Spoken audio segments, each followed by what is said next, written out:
Welcome to the deep dive. Today we're going into some really complex territory. We are. We're talking about faith deconstruction, religious trauma, and, the whole process of healing from that. Right, which isn't just about theology. It's about identity. It's about belonging. Yeah, how you learn to trust yourself again. And to guide us, we're looking at a pretty unique source. It's a conversation with the podcast producer. She adapted a memoir into an audio drama. When We Were on Fire, that's the title, a memoir of consuming faith, tangled love, and starting over. And what's great about it is the format. It's an audio drama, and it mirrors the book, but it's only, an hour and a half long? Yeah, exactly. It's such an easy entry point for a topic that can feel just huge, especially if you're in the middle of it. So our mission today is really to unpack the symbolism in the story The shared struggles, yeah. and how people find new paths when they step away from what the producer calls colonized religion. Okay, let's start there. Colonized religion. What does she mean by that? It's, an external, highly structured system, the kind that's often imposed on you. It tells you what to believe, how to act. How to think. Exactly. Rules, certainty, institutional power. So the move towards self-God, as she puts it, isn't necessarily atheism. Not at all. It's about rejecting that external authority, that colonizing force. And instead, you're building something internal, personal, something that can actually evolve with you. I want to start with the title itself. When We Were on Fire. Oh, yeah. For anyone who grew up in, say, an evangelical church, that phrase just, it hits you. You know exactly what it means. It's genius. The producer called it insidery language. Yeah. It's very 90s, very WWJD. What would Jesus do? Yeah. And being on fire for God was like the peak. It was maximum devotion. It was this fierce intensity, right? It wasn't a Sunday thing. It was an all-or-nothing proposition. Right, that Bible verse, be hot or cold. Or you'll be spat out. Exactly. And the threat there is so clear. If you're not on fire... Does your faith even count? Are you really in? And that's where the shadow side comes in, which the subtitle points to. Consuming faith. Consuming. It's this fever pitch where the goal is to just surrender yourself completely, to burn away who you are. Lose your own identity to become a clean vessel. A clean vessel, right, for the divine to move through. And I think so many people can relate to that pressure. You had to be all in. The producer mentioned her own experience going on a missions trip right after college. Driven by that need to prove her devotion. Yeah. Because if you didn't have that external proof, that big sacrifice, you felt like your faith just doesn't count. It's such a fragile foundation, though. Because what happens when that external fire, the community, the emotion, what happens when that dies down? The silence must be deafening. And that's the transition the audio drama explores so well. You go from all that noise... God will heal you, God is near. ...to this crushing absence of felt familiarity. The script just flips. And that absence leads to, I imagine, a lot of self-blame. Oh, completely. It's the next logical step. If you're taught God is perfect... then the problem must be me. Exactly. If God's not showing up, it must be me.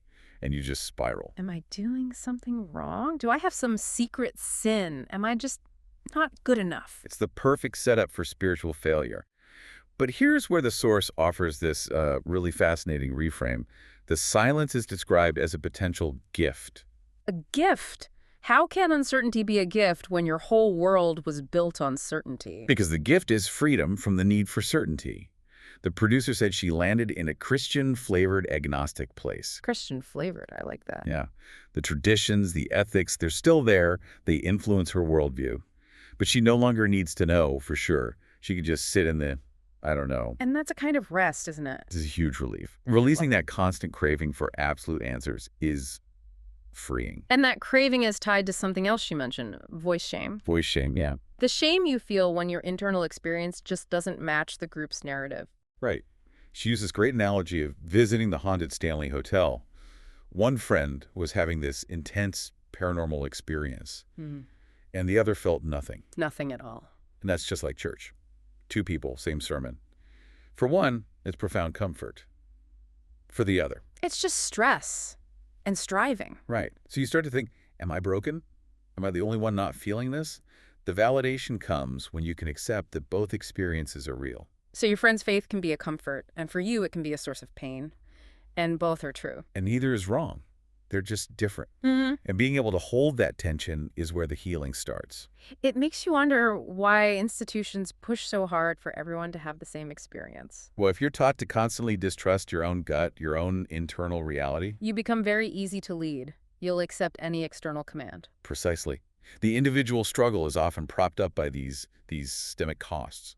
When an institution is the only one who gets to say what God wants, They can weaponize theology. and that weapon is terrifyingly powerful. It's used to support, as the source says, all sorts of bad things. Yeah. Because when you put a divine stamp on something, It gives you moral permission. It shuts down all questions. and the producer gives a really stark historical example of this, Which was? how early American slavery was actually condoned through the church because it was helping the chosen people.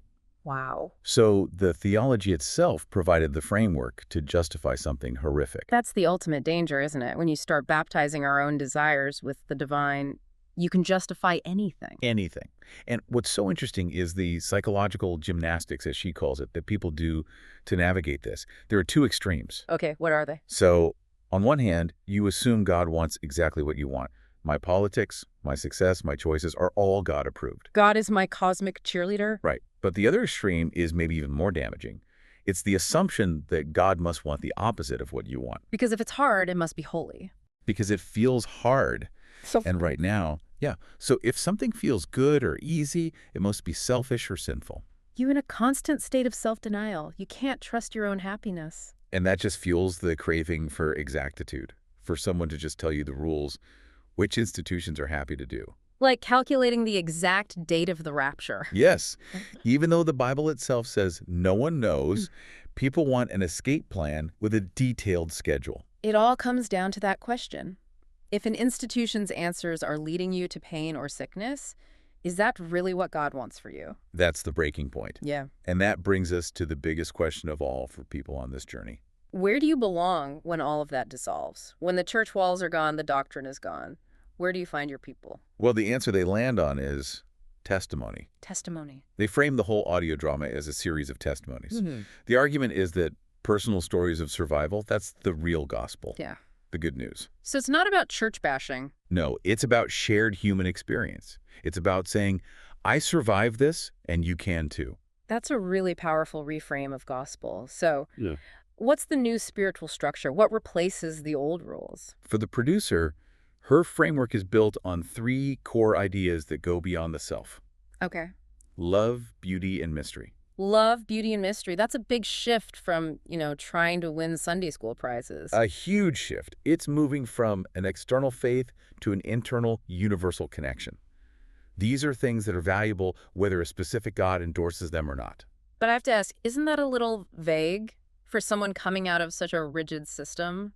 That's a fair question. Hmm. But mystery isn't just vagueness. It's accepting that the world is bigger than any theological box you can build for it. I see. And she realized the ancient texts can still have meaning. You just stop reading them literally. You start looking for the nuggets, the universal truths about ethics or human nature that still apply. So you don't have to throw everything away. You don't. And this is all tied into the healing process, because deconstruction often goes hand in hand with things like depression and anxiety. Burnout from all that striving. Right. And there's this tendency to over-intellectualize it, to just talk and talk and talk about the trauma as a way to avoid actually feeling it. The intellectual debate becomes another performance, another way to strive. Exactly. So her goal now is to move away from that, to just sit with the emotions, the sadness, and allow it to be there without needing to fix it right away. To move from asking, what did I do wrong, to just being. And being okay with the fact that her spirituality is still in development, Yeah. that's okay, that's the freedom. So for you listening to this, maybe navigating your own journey, what's the takeaway? I think it validates the journey itself. The story is a kind of roadmap. It shows that it's possible to choose freedom for yourself and find connection to things that transcend the self, even if you never find all the old absolute answers again. It's about being okay with the process, the ongoing quest. That's the healthy place to be. I want to end on one final thought about the medium itself. An audio drama. They called it an intimate medium, a movie without the pictures. And they really leaned into that intimacy. At a listening party, they actually gave out eye masks. Wow, really? Yeah. The idea was to have people close their eyes, shut out the world, and just visualize it. Connect with the story on a much deeper level. That's incredible. It is. And the intimacy of that, which the source called very bold, is just such a powerful reminder. Vulnerability and sharing our stories, that's what creates empathy. It's what helps people feel less alone. The producer said the greatest act of courage is allowing the story to find you when you're ready for it. So whether you feel like you're on fire right now or you're sitting in the silence that comes after, maybe the real power isn't in having all the knowledge, but in the stories of survival we're brave enough to tell and to hear.